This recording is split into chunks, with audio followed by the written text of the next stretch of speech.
Well, greetings and good evening, minions. It is I, once again, Nathan. I am a PhD student in chemistry, a few months away from graduating, and I decided that that wasn't enough chemistry for me, and I'm a big enough nerd to come and talk about this in my free time. So, with no ado, because sometimes I have things I like to talk about. Some things on my mind. Today I don't. I have nothing on my mind. Which happens shockingly often. Anyways, so I'm just going to go over a little bit of what we did last time. So we were talking about, let me zoom in here for you. Excuse me, thank you. You can take that away, goodbye.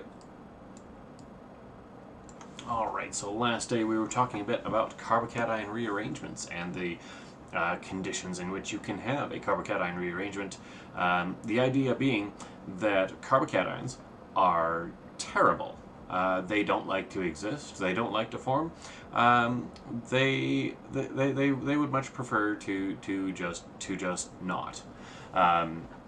So these are wildly reactive things that if you can manage to get them to form, they don't tend to exist for very long. But there are some things that we can do to encourage their formation or get them to last a little bit longer. I'm going to bring my camera down just a bit.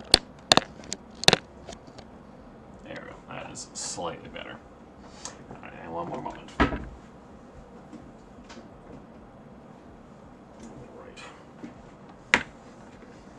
Very good. Okay, so the most common place that you're going to run into a carbocation is in a first order nucleophilic substitution reaction, also known as SN1, where the formation of a carbocation is required. And then that, once you have formed the carbocation, then anything that is around in solution that can serve as a nucleophile will do so, and will do so very, very quickly.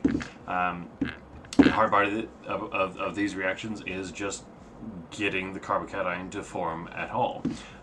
The SN1 in general is a two-step reaction. First step is forming the carbocation, and the second step is something reacting, some nucleophile reacting with a carbocation. And the first step, the formation of the carbocation, is the part that is really difficult. And so it is always going to be the rate determining step. It takes the most energy, because in order to get a molecule to do something that is difficult, you have to have a significant input of energy. And so that is the case with carbocation formation. So that is always the rate determining step, which I'm not going to talk about much more today. Actually, I will, because right at the bottom here, you see the next thing that we're going to be tackling is some reaction coordinate diagrams, so stay tuned for that. But in terms of the carbocations themselves, so we were talking about carbocation rearrangements, which are things that we can do to stabilize the carbocation in order to keep it around for longer so it can do its thing. And by providing a more stable environment for the carbocation, you make it a more viable reaction, and a much faster reaction overall. So there's two very strict rules about carbocation rearrangements, and both of these must be followed, or the whole thing simply does not work. So the first rule is that you must be able to form the carbocation in the first place. That means that wherever you would like to form a carbocation, like where you have a leaving group attached to your carbon, you must have some kind of stabilization in place. Because the carbon that is just attached to, aside from the leaving group, if it's attached to 3 hydrogens, that provides no stabilization. If it is attached to 1 carbon and a couple hydrogens, that is not enough stabilization. You cannot form a primary carbocation. So you must have at least a secondary carbocation, which is a carbocation which is connected to 2 carbon groups and generally 1 hydrogen group. And the order of stability generally goes primary is incredibly unstable, doesn't form. Secondary, it's kind of good enough. It's not great, but we can slowly do SN1 with a secondary substrate, which is the I'm meaning substrate. I am saying substrate.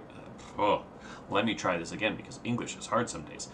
When I say substrate, I am referring to the carbon that was formerly attached to the leaving group. Although you can still call it a substrate when it is attached to the leaving group. It's just the carbon that you're going to be doing the chemistry at. I forget where this sentence started, but we got through it eventually. So, your substrate must be at least secondary, attached to 2 other carbons. Tertiary is better because more carbon groups around a carbocation provide more electron density. It can pull on and offset that fully positive charge. And then, of course, even more stable than that is pretty much any substrate which is resonance stabilized. That is to say, there's a lone pair on an adjacent atom, such as an oxygen. There's caveats there because those can also be very bad. But we kind of start taking individual cases. Or if the adjacent carbon, generally, if the adjacent carbon is part of a pi bond, so the substrate itself cannot be part of the pi bond because then that is profoundly unstable because you cannot delocalize that charge. But if it is resonance stabilized, you do delocalize the charge, share it between multiple atoms, which is a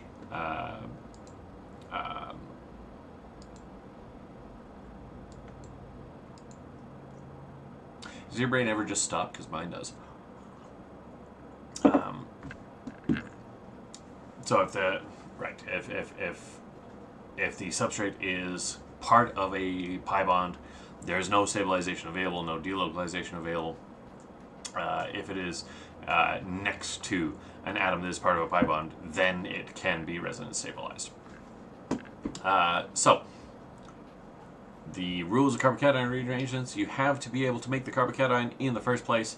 If you cannot form it, you cannot stabilize it. This is absolutely a sequential process, and so it is not enough to have a possibility for a possible site for carbocation rearrangement without having your carbocation. The second rule is that the rearrangement must improve the carbocation. So that order of stability that I was talking about, the primary, then secondary, then tertiary, then resonance stabilized, you must make a carbocation more stable by the rearrangement than it started out. In order for a rearrangement to take place, because rearrangements themselves are energy-intensive processes.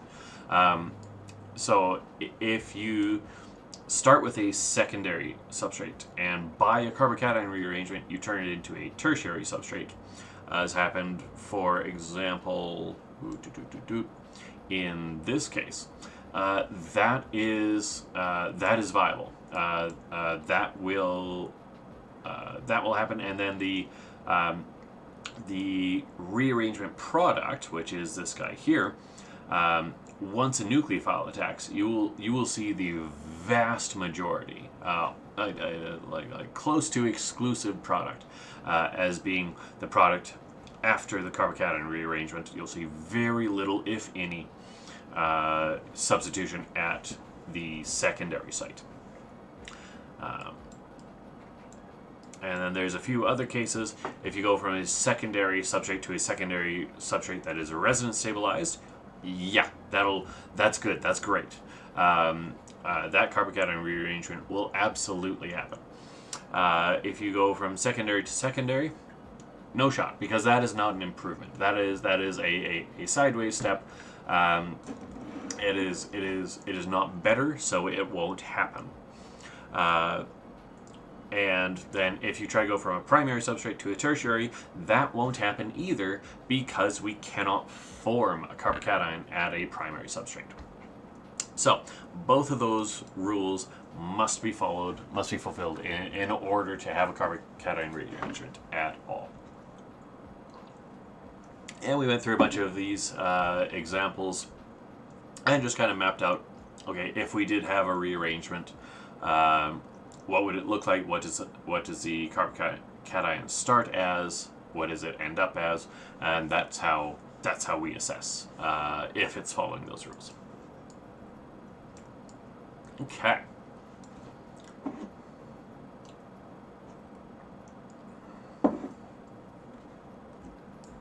All right.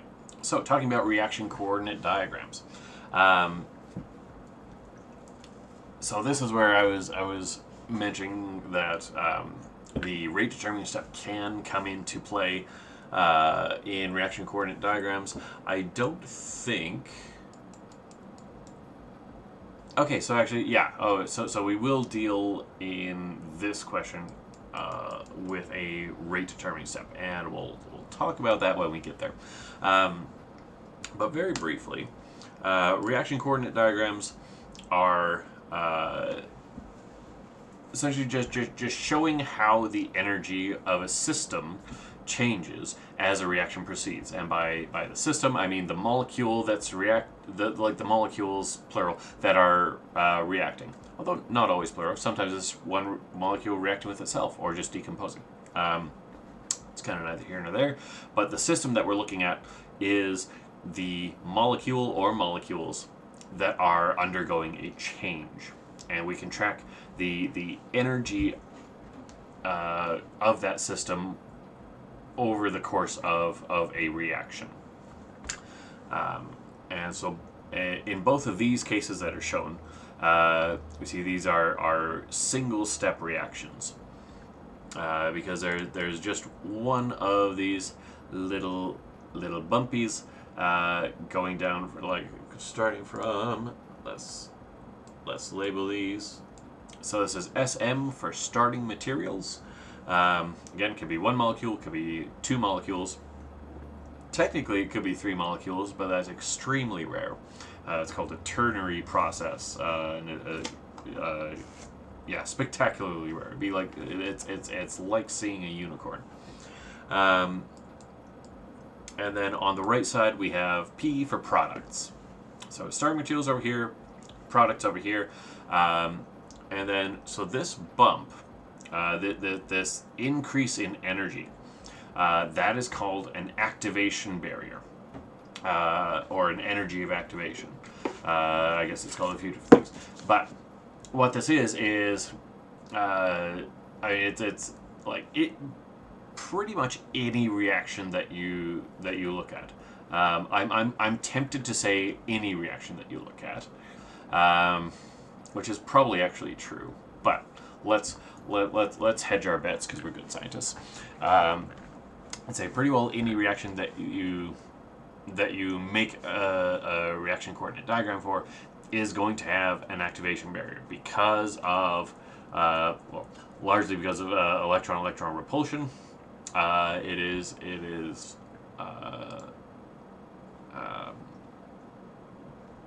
so it's a measure of the amount of energy that the molecule needs, molecule or molecules, in order to proceed with the reaction.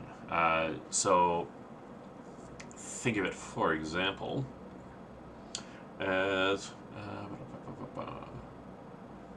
let's just do a quick little. I'm just going to do a very quick little model of a system. So if we have, let's call it an alcohol being deprotonated by a base.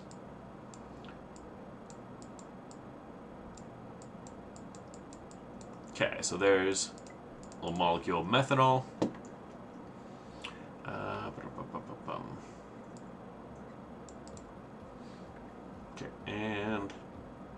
and there's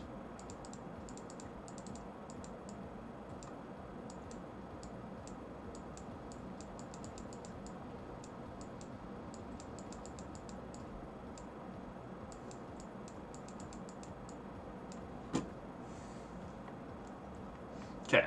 So we've got a molecule of methanol and a molecule of tert butoxide.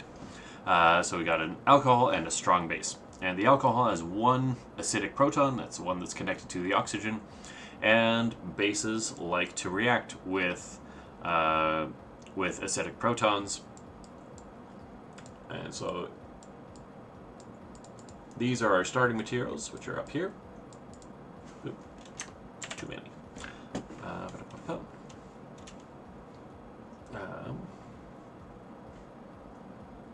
Let's see, how should we...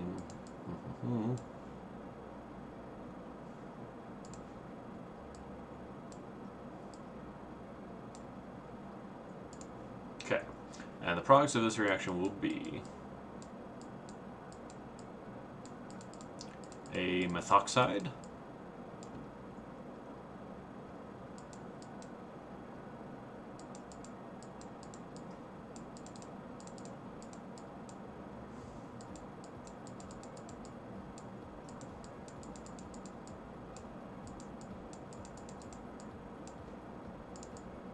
and a tert-butanol. So starting materials are over here, products are over here, and in between that, in between these two steps, we get to a transition state, which is when we've got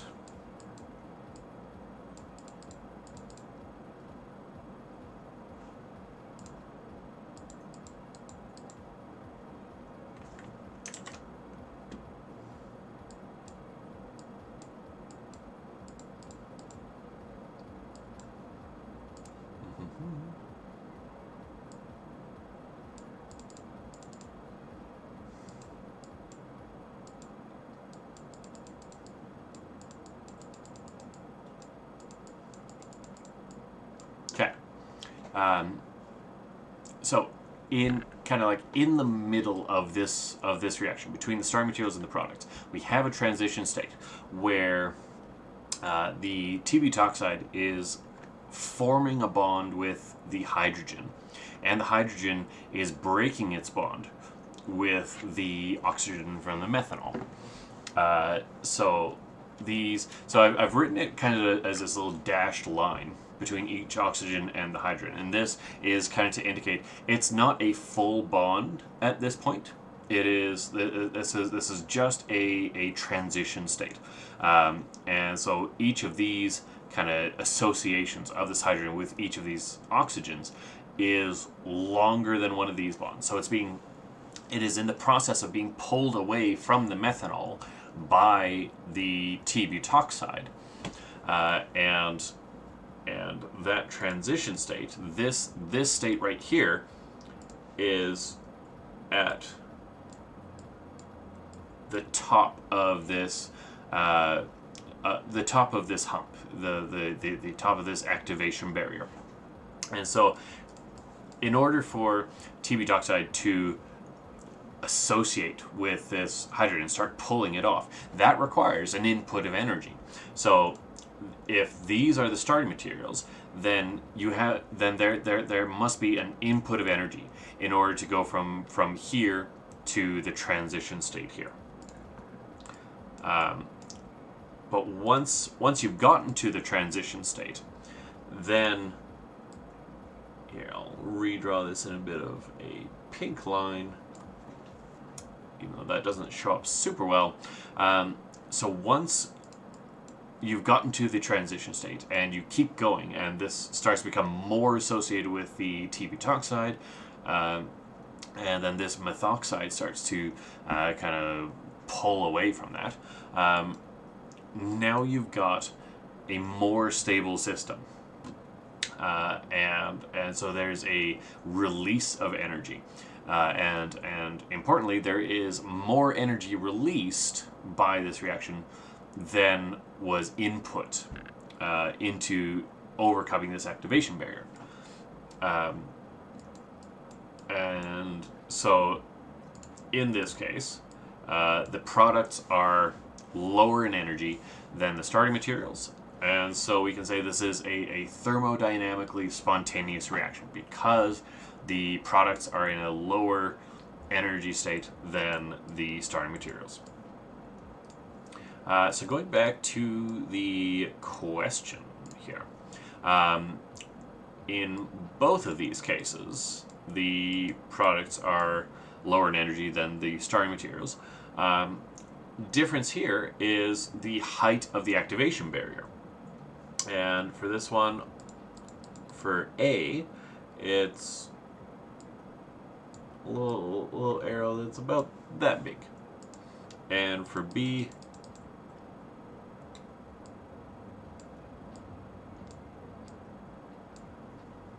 there, significantly larger. And so this dictates a few things, but so this is asking which of the reactions occurs at a faster rate. It's going to be the one with the smaller activation barrier, because more of the molecules will have an energy. And by energy, I'm meaning kind of the overall temperature of the system, because temperature is this bulk property that we measure that corresponds to the energy, the momentum of the individual molecules in solution. So the temperature is an average of these, and so at a given temperature, a certain proportion of the molecules in the starting material will have enough energy to get over this activation barrier, and that proportion is smaller when the activation barrier is larger. There will be fewer molecules at a given temperature with this activation, with this amount of energy. So because of the lower activation barrier, the reaction that occurs faster is reaction A. I did that in green. It's probably fine, but okay. Compare the value of delta G for both reactions. So G is talking about the energy of the system being the energy of the molecules that are reacting. So G stands for Gibbs free energy, and the Gibbs free energy is a measure of well, actually it's a delta G, because we don't in chemistry we cannot measure absolute energies. What we measure is changes in energy. So a change in the Gibbs free energy is given by the change in H, which is bond enthalpy, the amount of energy that is contained in the bonds between the atoms, minus T delta S. So T is the temperature of the system given in Kelvin. And delta S is the change in entropy. And so entropy, put very simply, there's a lot of ways to simply state what entropy is without being anything close to correct, but we'll work with it for now. So it is like the measure of chaos or disorder. A more technical, somewhat more correct definition is the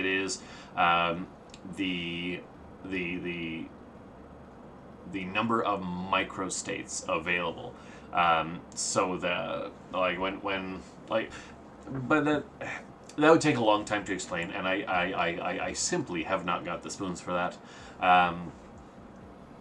But one way to think about this is if you so there's some examples, and that um, like if you have something that is a solid versus something that is a liquid. Solids have a definite position, definite orientation, um, definite shape. So the constituents of that solid have only a few microstates available. Um, Whereas in a liquid, all these individual molecules are tumbling around. They're in constant motion around each other, and the bulk liquid now does not have a definite shape. It spreads out. It sloshes. It does all these things that liquids do, because these molecules are held together with much less rigidity. So they can occupy all sorts of different orientations, and every molecule can have a different orientation to its neighbors, and all these variable positions that it can assume. It's constantly moving, so there's a lot more, a lot higher entropy in a liquid than in a solid, which gets to be very much more so when you get to a gas, because even liquids have things like surface tension, where you have a bunch of the molecules kind of holding each other together, and but like gases then do not have nearly that kind of strength of interaction, so they can occupy any orientation, and they can be in any position, any location in that vessel. A gas does not have a shape, so on and so forth. So entropy increases as you go from solid to liquid to gas. And likewise, if you have one molecule that isn't stable, and it breaks into two different molecules, now the entropy of that system has also increased, because now you, instead of having one thing that has it's like even in, like think of it in the gas phase. So if one molecule can have any orientation and any position, and if that molecule breaks into two, now you've got two molecules that can occupy any orientation and any position. And so one molecule being turned into two molecules is also an increase in entropy. So in very rough and simple terms, that's how we measure entropy, and there's a certain amount of energy associated with that, that people who are much smarter than me have got all figured out into entropy terms. I mean, okay, like it comes from just empirical measurements of systems, that kind of just like subtract out the bond enthalpy that we can calculate, and then what you're left with is entropy. Anyways, right, so all of that was to define what we're talking about when we talk about delta G. So the change in energy in the system. And they have got the y-axis here labeled as G.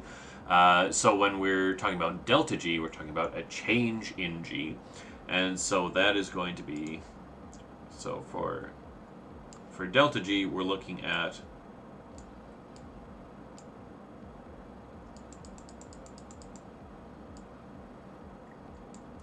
so this is the delta G. It is the change in energy from starting materials to products. We do not count the activation energy, because that is energy that is associated with the reaction itself, whereas the delta G just measures the energy of the starting material compared to the energy of the products. And in this case, what else?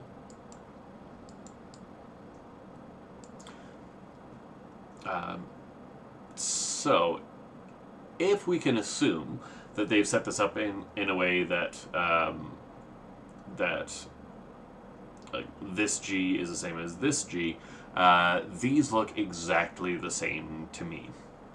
And so I would venture that comparing the value of delta G for both reactions, you get to a conclusion that these reactions are exactly the same in terms of their delta G. At equilibrium, which reaction, if either, will favor product? And so this is talking about if we allow a system to come to equilibrium, we're saying that we allow for the possibility of the products, like these guys over here. We allow for the possibility of the products to turn back into the starting materials, like this. So this methoxide pulling a hydrogen off of the T-butoxide, and that is totally possible. We absolutely expect that to happen in this particular system. There's a lot of systems that you'll run into. A lot of reactions will be, the reverse reaction might be a lot more dicey, and certainly that would be the case here, where, like, in order to go in the forward direction from starting materials to products, you just have to get over this small activation barrier from here to here. But the reverse reaction, going from products to starting materials, I don't know why I'm making dots there, please ignore me. If you go from products to starting materials, now you have a huge activation barrier. Now we do have to take into account this. And so you'd have to have a massive input of energy, or have a pair of these molecules with a lot of energy in them to get over that barrier, and then you only release a little bit of that energy. And that's the case for both of these. So in this case, both of these reactions would favor products if we assume equilibrium. At equilibrium, which, if either, will contain a higher concentration of product. So that, again, because of the lower activation barrier, a higher proportion of the molecules in solution will be able to get over that activation barrier and get to products, and so you expect the higher concentration of product to happen in reaction A.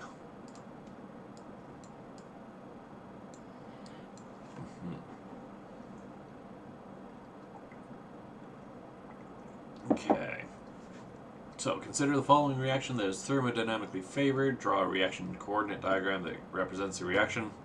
I'm going to decline to do that because it would essentially take the exact same form as all three of these. You have because it is indicated that this is thermodynamically favored. So you'd start with starting materials, have some arbitrary measure of an activation barrier, because we don't have any data here to say how high that activation barrier would be.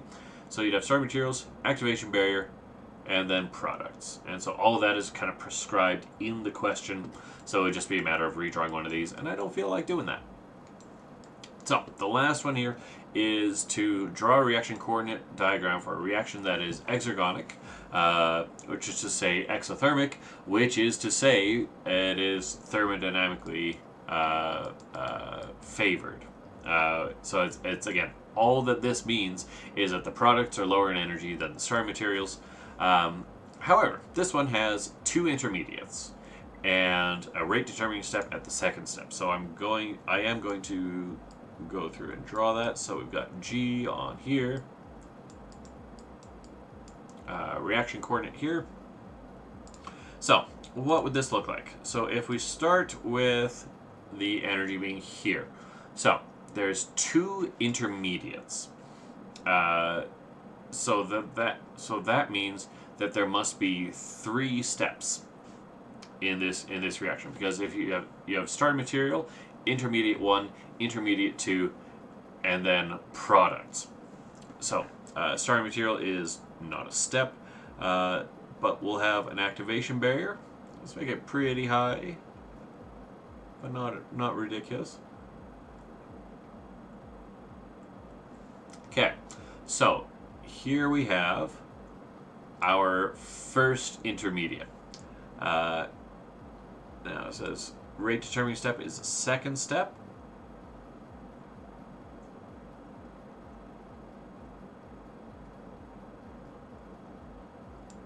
Oop. Oh no. Oh, what have I done?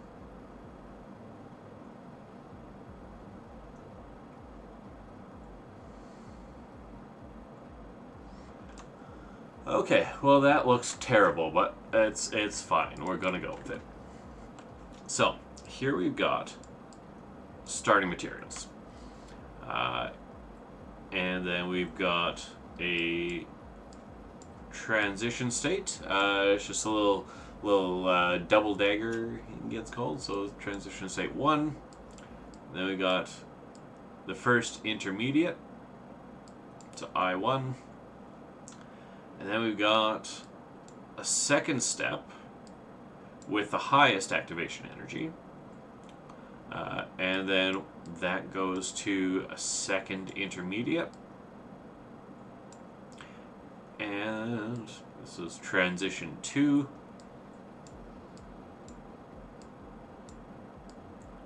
And this is transition 3. And then that goes down to products. So we've got a reaction coordinate diagram for, so the reaction is exothermic, which is to say the products are lower in energy than the starting materials. It has 2 intermediates, 1 and 2, and the rate determining step is the second step. And we know this because, so there's our first activation barrier.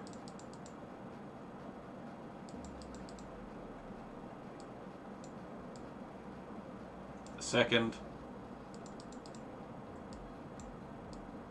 and the third. So, rate determining step is the second step because it's got the biggest activation barrier. Yeah, that fulfills everything for it. So, congratulations, gang, we did it.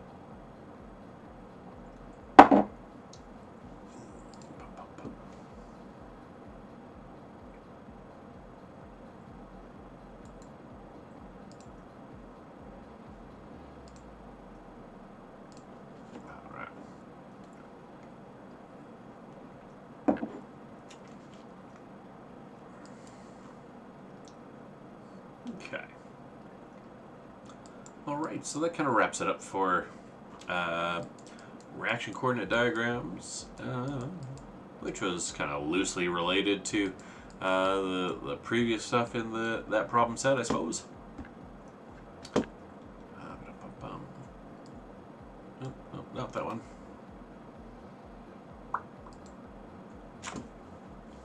Okay. So I do have another problem set. This is actually it's a practice exam that I grabbed from online. I think I may well. Just debating.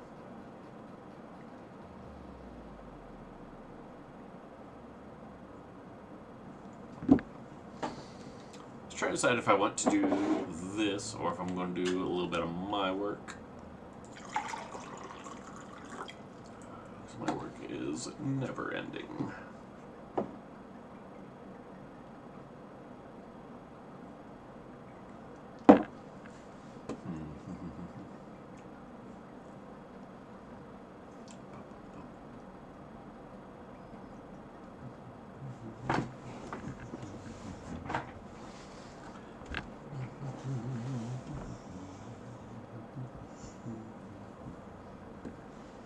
Right, I think what I'm going to do is I'm going to take just a quick little break and then we'll get to some other stuff. So, bye for now.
Alrighty. So, um, what I'm going to do for a bit, because I am a tired boy.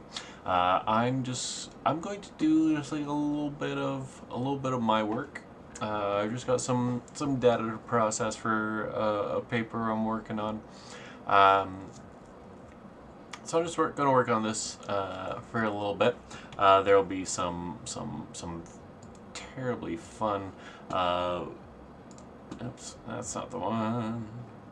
Yeah, like some little like animations of these molecules. And so what I'm looking at here is calculations on the molecules I've made, and just like the different vibrational modes that you can.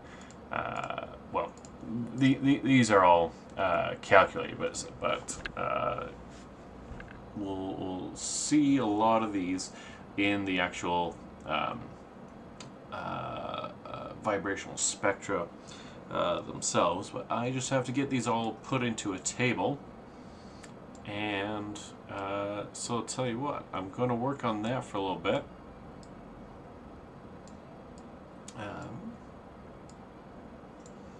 And just off screen, there's a little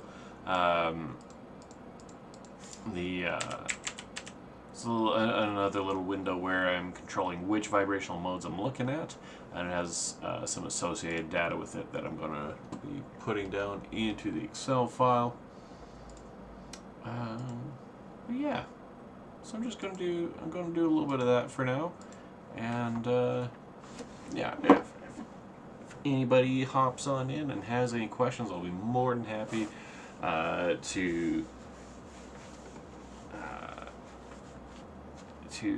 deal with that and put a little pause on my work, because it's just tedious.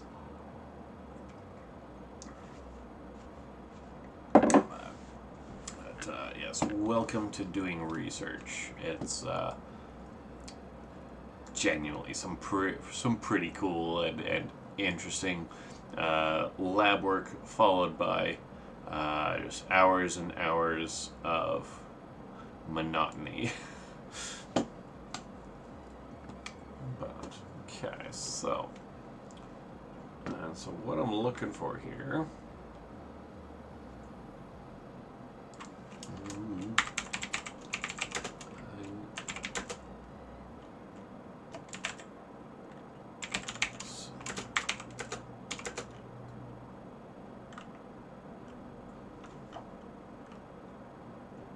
Maybe we'll stick to IR greater than 3, because so this value here is the IR, well, the calculated vibrational mode that has the highest energy in terms of an IR vibration. So that tops out at 353. So I'm aiming for about a cutoff of about 1%.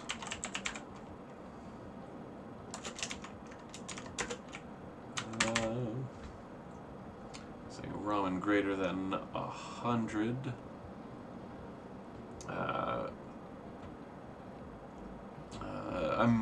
I might end up changing this the Raman threshold later, because it is massive here, like very shockingly large Raman vibrations, probably because of the presence of these bromine atoms.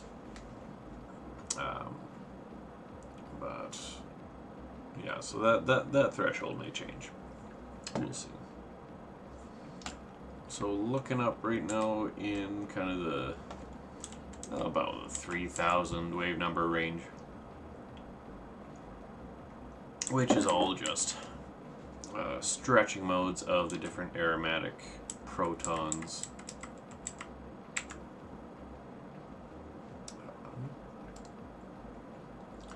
And in the experimental spectrum, there's not but a little bit of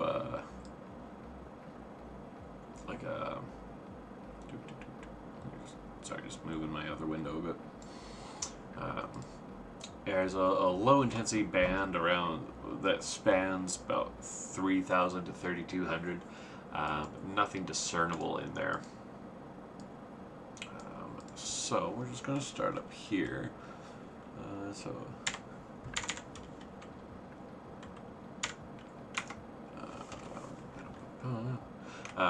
So these data are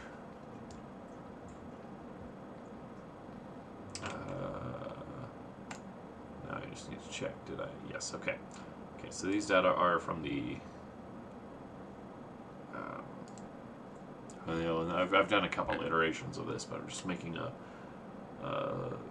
table that collects all of the data all in one spot. Just gonna take the little Greek letter there, new.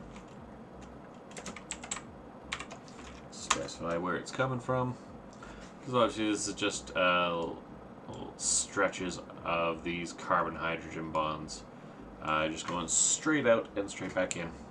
That do be a stretch. So this is mode 80 forward. Just they just set them in order. As there's 84 different vibrational modes that got calculated. So IR int 6741, Raman int 187.8373. Okay. Next one. So this one is kind of just a corollary of the first one. Just these ones are it's asymmetric as to which one is vibrating at any given time. But that one has very low, like less than 3 IR and less than 100 Raman. So we're going to ignore that one. Move on to this stretching mode.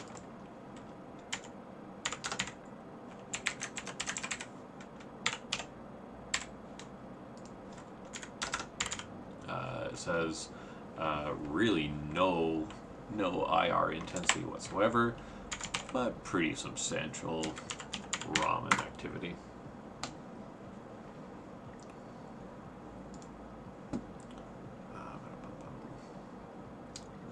Yeah, so this one also is below the intensity thresholds of the others. So move on to these asymmetric stretching modes. So,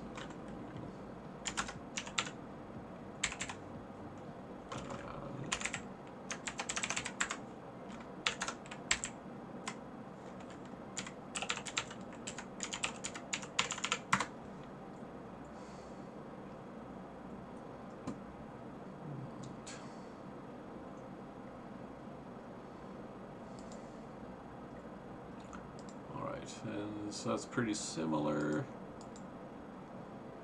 Yeah, it just kind of changes the order that these stretch in.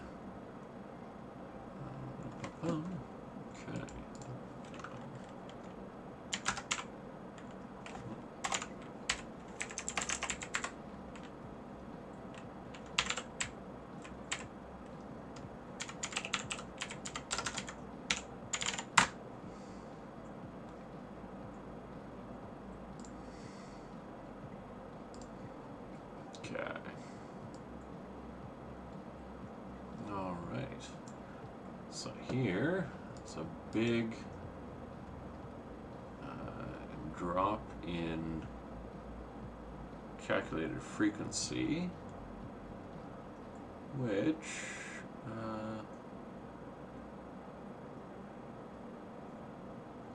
well, that simply can't be right.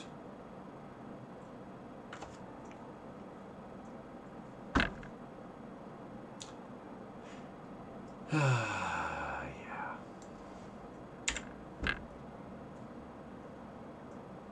So, sometimes it's important to actually pay attention to what you're doing. This is the table that I was making for a different molecule. So let's open that one up instead. I think that would probably be better, huh? Maybe produce some more sensible information. Okay.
Okay, so there's some maximum intensity, so we're going to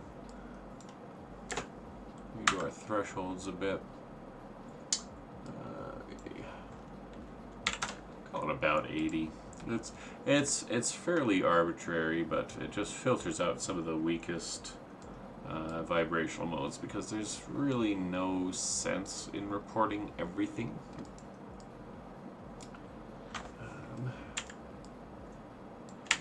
Okay. Alright, once more with the feeling.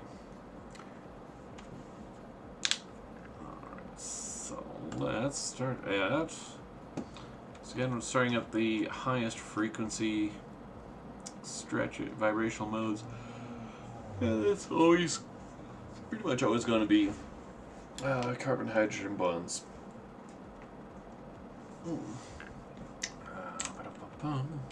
Just taking a quick little peek through just to see what's going on, because we should see, yes, not too far away, we see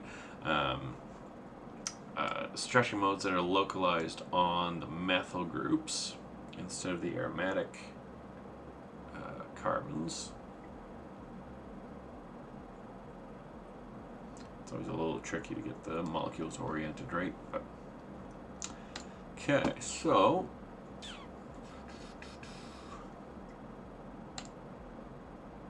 taking thresholds into account, we're starting at mode 101. Please do.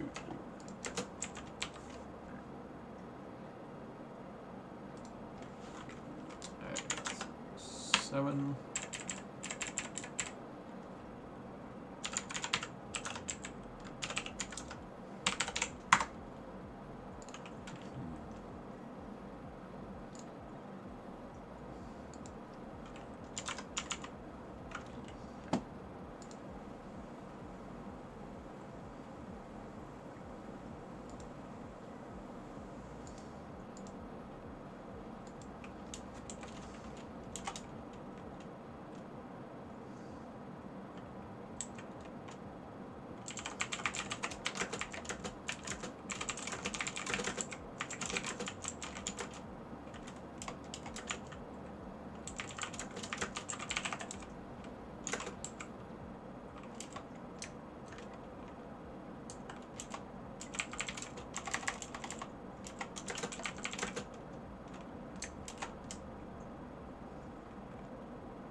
Alright, just leaving a message in the chat that maybe I'm not. A moment, please.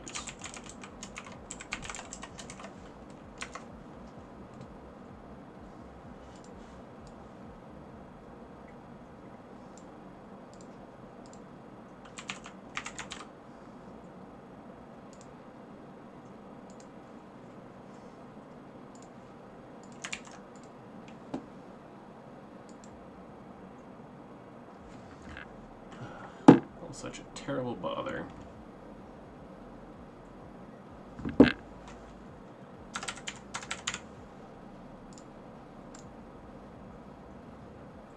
right.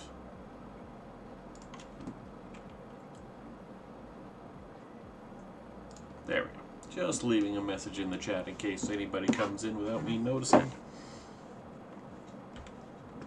All right. Continue. Okay, so 3077.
Yeah, so that's just noting that these vibrational modes, there's stretches between the carbon and hydrogen, but they're not all going the same direction, so that makes these asymmetric. And then in, so same out there, and then in, yeah, so this one and the next one, notice they're all going at the same relative direction at the same time. And then the difference between those two is that this one gets close as this one gets far, and vice versa. But those are both symmetric stretching modes.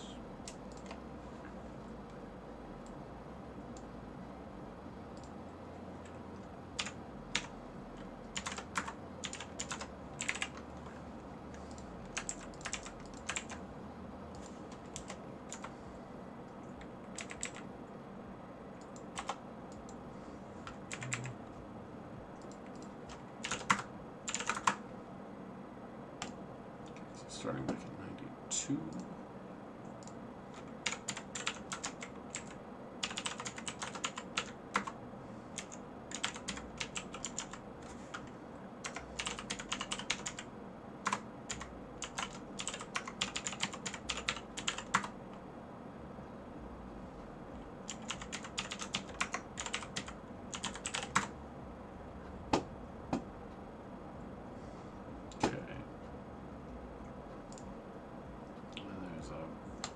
Big jump in frequency down to this one. And so this is stretches that are within the ring itself is kind of the main contributors here. Also a bit of an angle change of this sort of a system. So the hydrogens just sort of kind of move in response to the carbon atoms in the rings. But the primary mode here is a symmetric stretch in the ring. This is data that I already went over before. Like I said, I've done multiple iterations of this because I don't know, maybe I hate myself or something. So 86, 88, yeah. 87, gotta make a...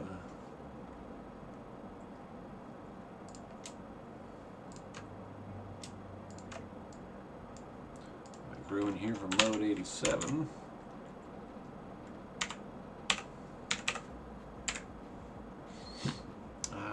This is also a symmetric stretch of the ring.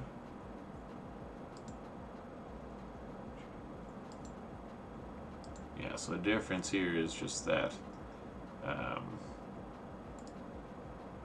one ring on the right. I'll move this up a bit up here so I can show you a little better. Yeah. So yeah, it's just a difference in where these ones are when these are doing their thing.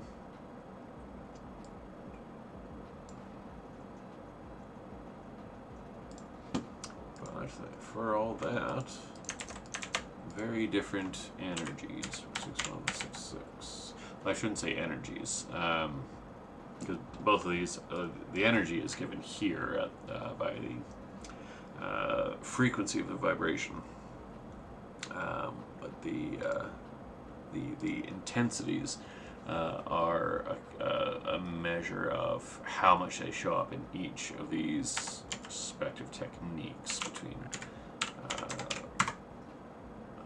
infrared spectroscopy and Raman spectroscopy.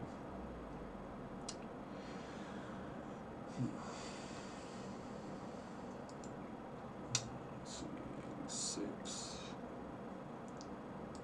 So that's just, again, the asymmetric stretch here. It's all done. So this is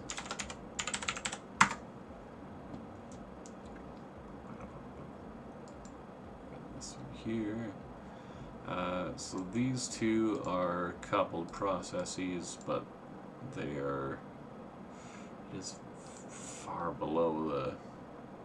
Oh, actually, this one's slightly better match. I'll show you what I'm talking about in a second.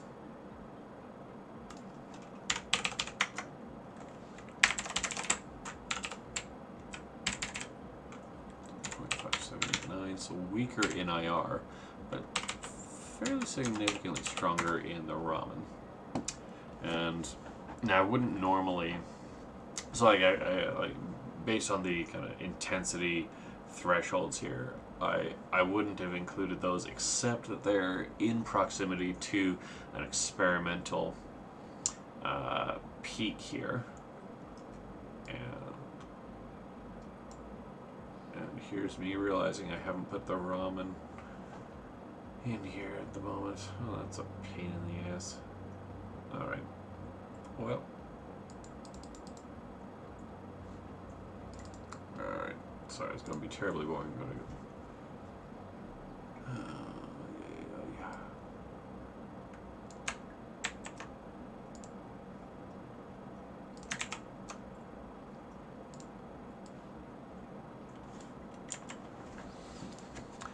All right.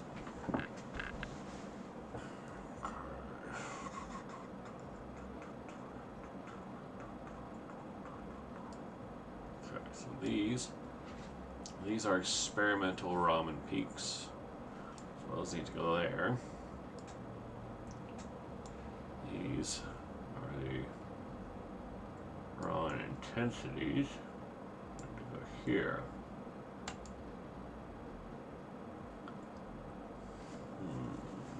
Gotta parse this out.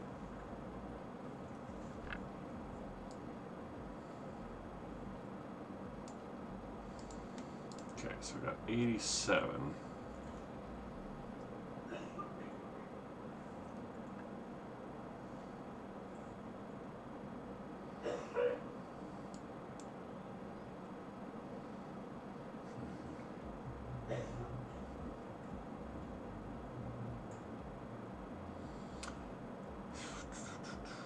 Debating about just nixing this entirely.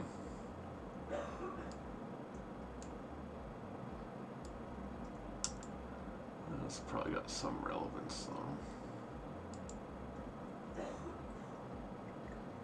Ooh, discrepancy.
So this is all here just to kind of provide a very rough estimate of where these peaks will end up going.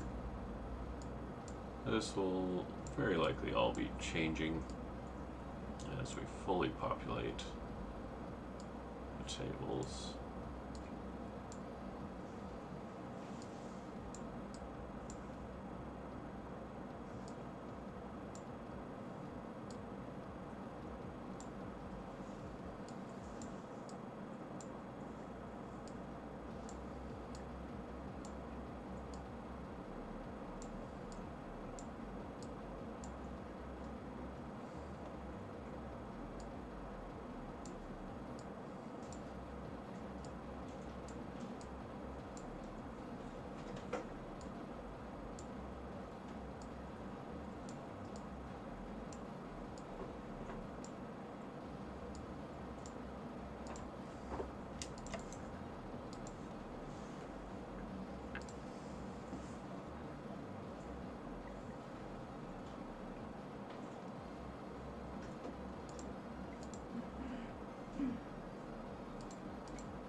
to the fun wiggly molecules. Now we got that mess sorted out. Mostly sorted out.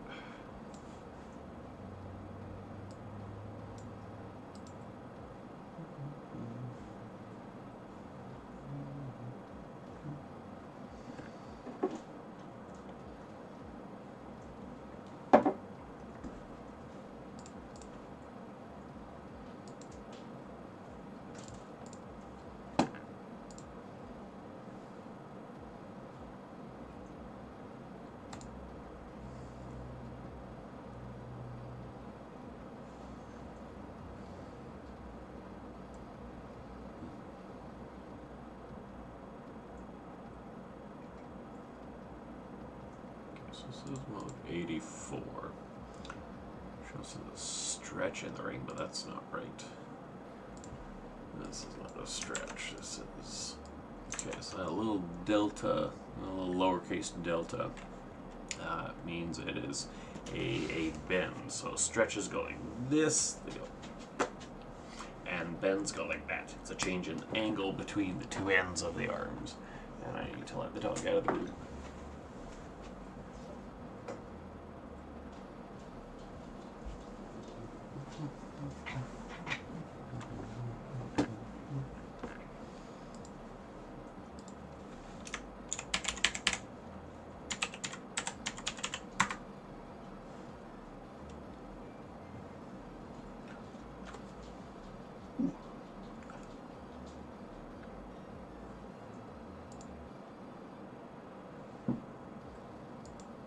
Okay, so essentially the same mode, just with these guys going in a different sequence than up here. See, in this one, all of these hydrogens are shifting to the right at the same time and moving back at the same time. Whereas in this one, they're all moving towards the center and then away, center and then away. And that's why these have very different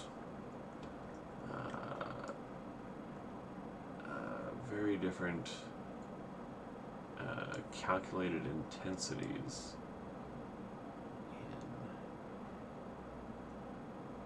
in the Raman and the IR.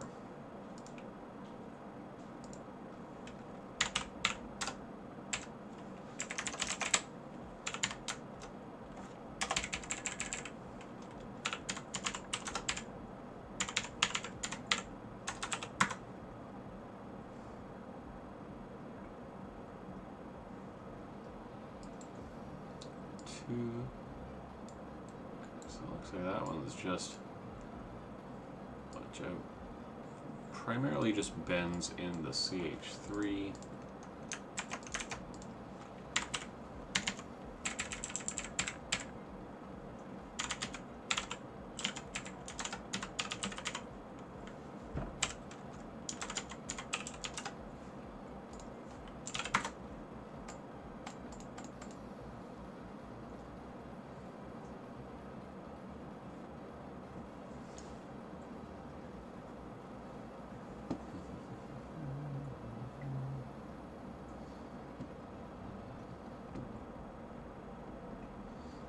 That takes us to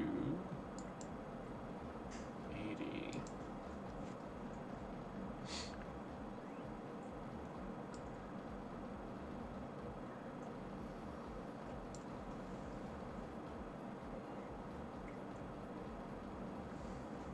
And this, of course, is going to be the exact same thing.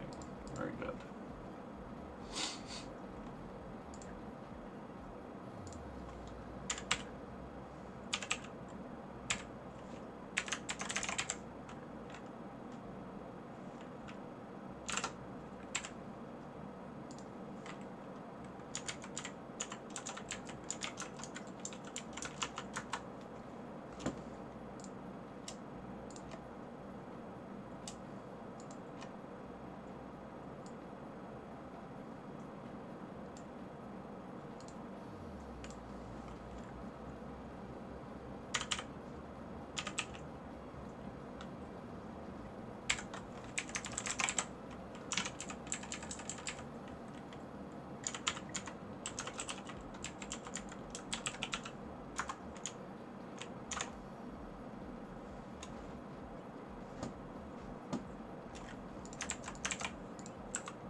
is just a lot of wiggling all around the molecule, but the computed intensities are very low, and so we're going to ignore that and that. This one we'll pay some attention to.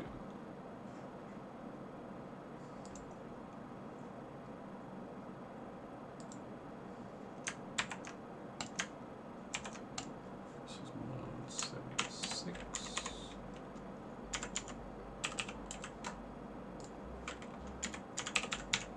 Very little intensity in IR, but strong enough in Raman. The exact same thing. This is below both thresholds though, so we can move on to this guy.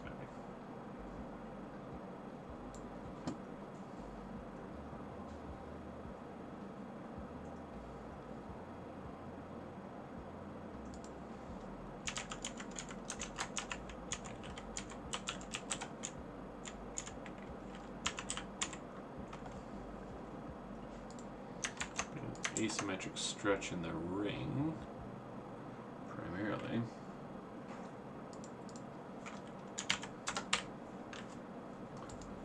Four. What distinguishes that, I wonder, from the 85 and 86? Okay, so just the different motions of the hydrogens relative to that. Yeah, I see. It's all in-plane stretching. I see. So it's coupled to some of these bending motions as well. Not strong ones, but they're there.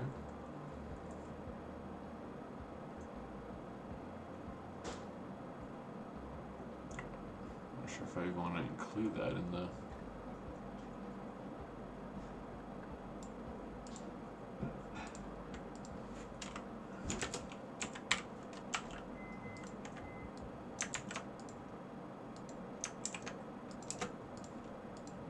Yeah, I'll put it in there for completeness.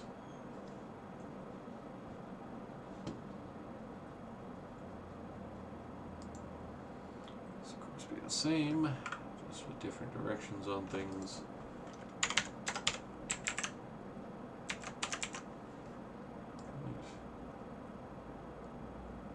Oops. Yeah, these still are.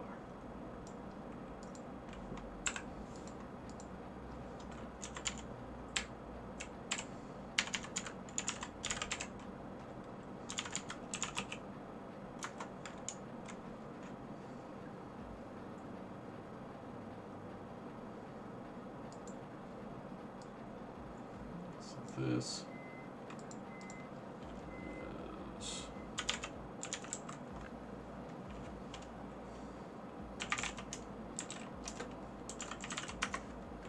a little twist.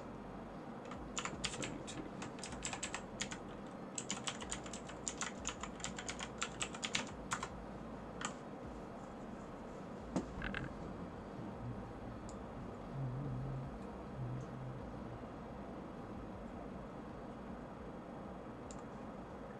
These way up a smidge. Just Raman intensities. Actually, that's a good match there. That's encouraging.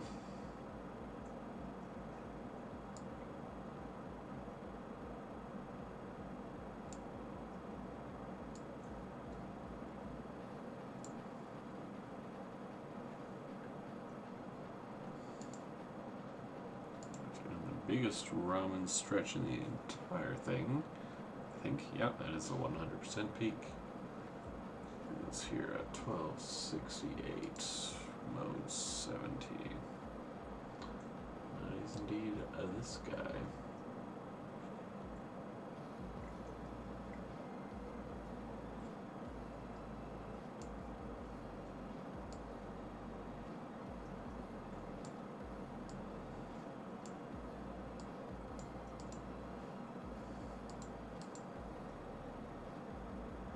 What on earth would I call it? Oh, I see. Yeah, so it's a stretch between nitrogen in the fennel ring. Also a NSN bend.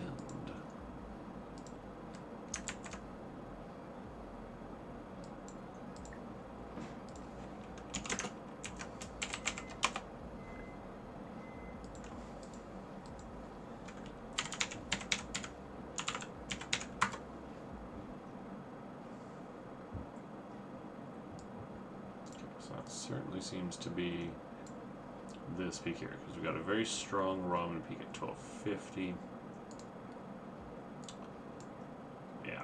Yeah, so that's this big peak there. Good. And definitely got some extra fluff down here too, which I think is probably very next vibration level, which is this guy. Same thing, but just everything going in the same direction at once. It's mode 69. It's a very nice stretch.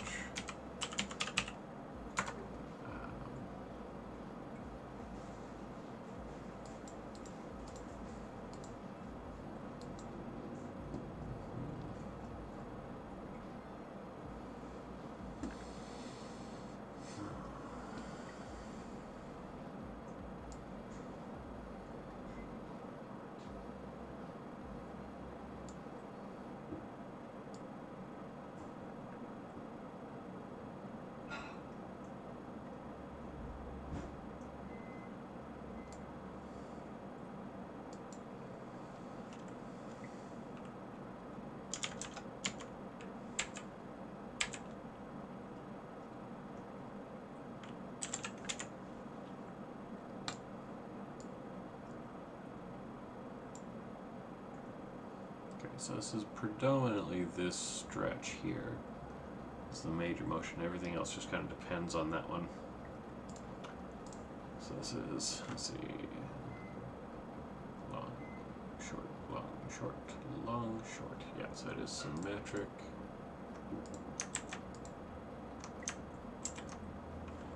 This is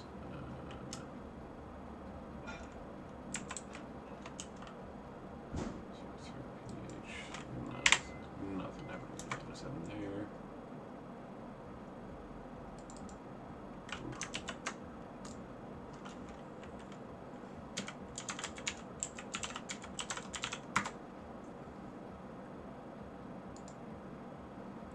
Yeah, just the same thing there.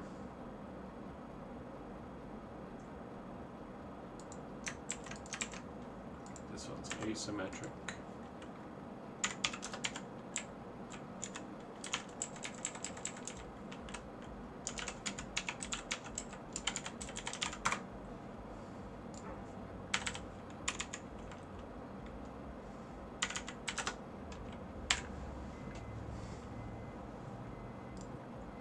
This is just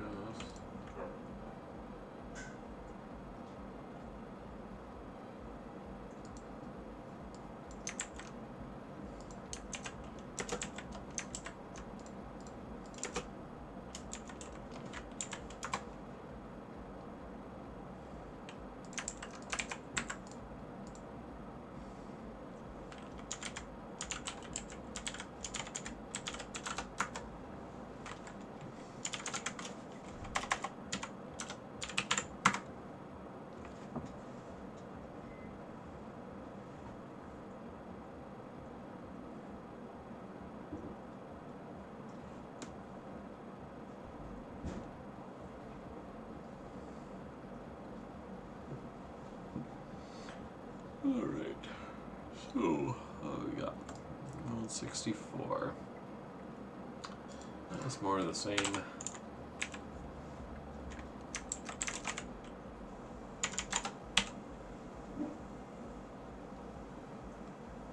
More of the similar, anyways. Yeah. Just a different sort of bend.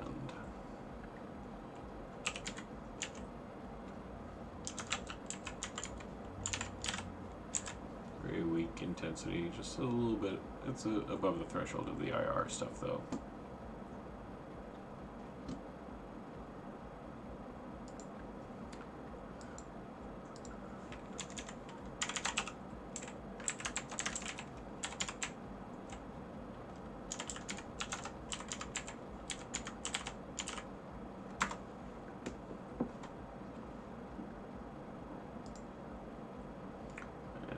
62, where we have this very strong asymmetric stretch on the sulfur nitride bridge. That's 1034, 1035 in fact, not 1034.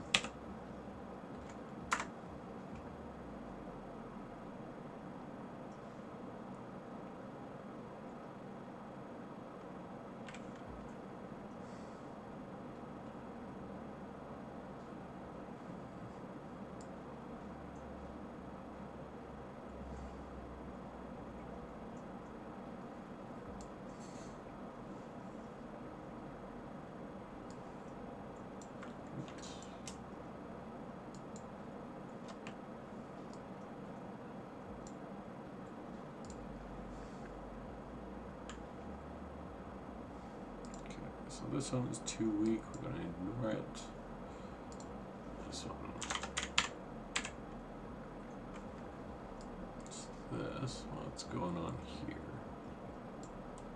Bit of a bend. Methyl groups.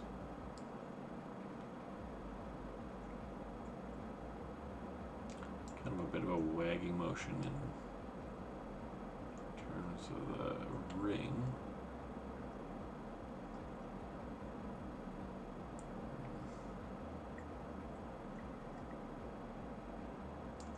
Interesting. I call this mostly a CH3 bend. I suppose it's a little open to interpretation. That's why we do it.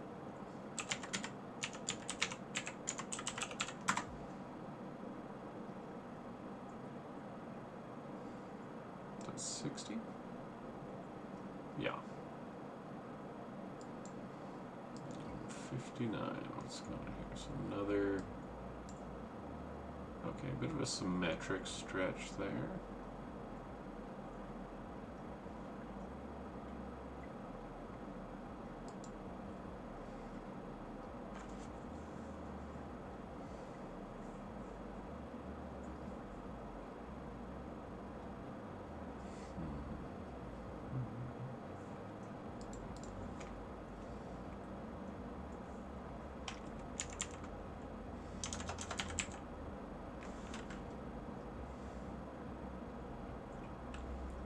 Mostly, yeah, I think that's fair. This is okay, so this is correct for this one, but I wanted to for this one to CH3. So this one's more just a bend in the CHs themselves.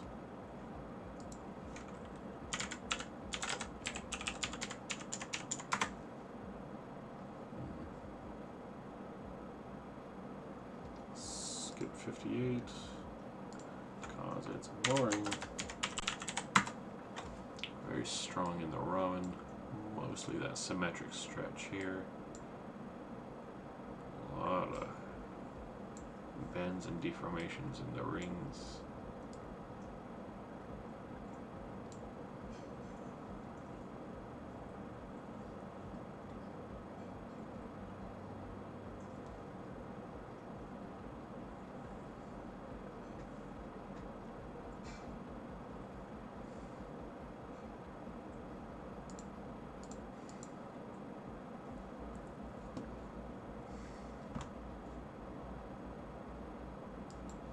So there's one here. This little CH3 twist.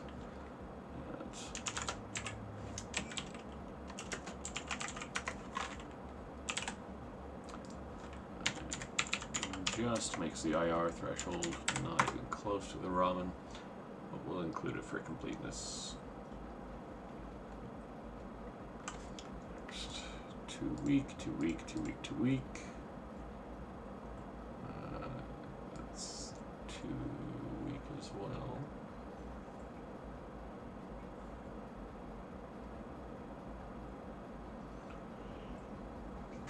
I don't see anything there anyways.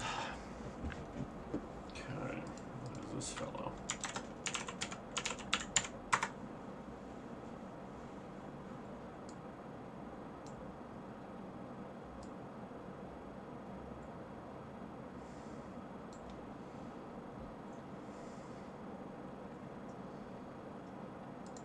Alright.